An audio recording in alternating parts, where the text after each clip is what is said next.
aca ndeysaan c'est l'entrée de Ablaye Ndong Fissel aca ndeysaan i leya nuun Ablaye Ndong Fissel a sipa o jan Ablaye Ndong Fissel a sipa o jan aca Dioudoura meke na Mbassoul a xewna de l'enfant chéri de Fissel Mbandane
Kamgal le Mbassoul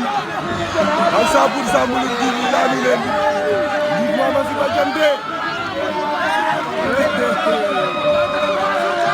Diouf Mama o hakka bara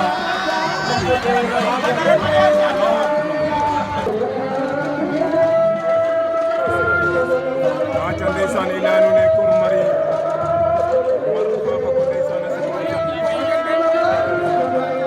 l'enfant chéri de Mar Fafa ko Siba Diante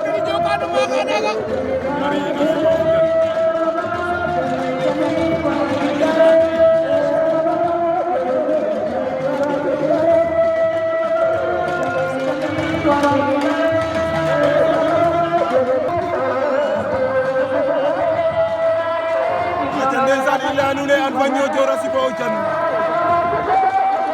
e Cheikh Tidiane Niang siba o jan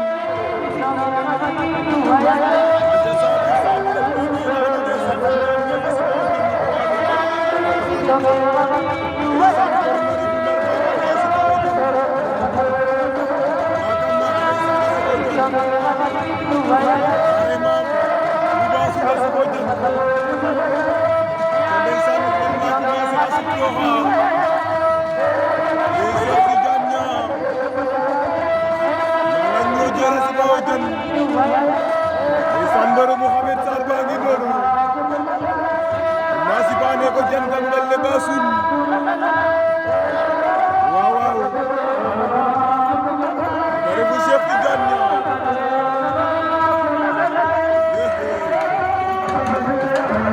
encore Fatou woy ngok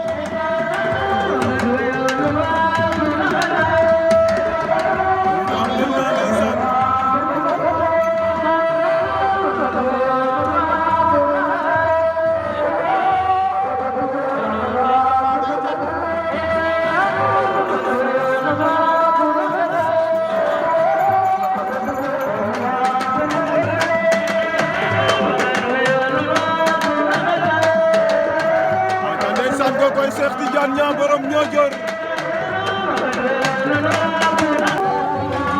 aca ndeysaan i leya nuun Badara internet a sipa alama mbin jaab ndeysaan alama ye Ngor mbin jaab oxoy ngog de Ngor mbin jaab a sipa o jan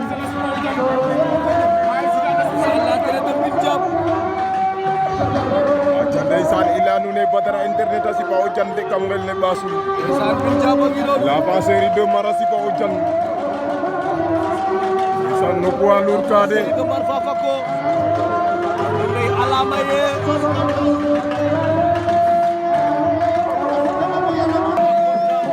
aca ndeysaan i leya nuun us technicien a sipa o jan us technicien bu Mar Fafa ko a sipa o jan aca ndeysaan meke Kamgal le Mbassoul le 17 avril 2024 us technicien a lupa o jan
ngoog Asiba Odiane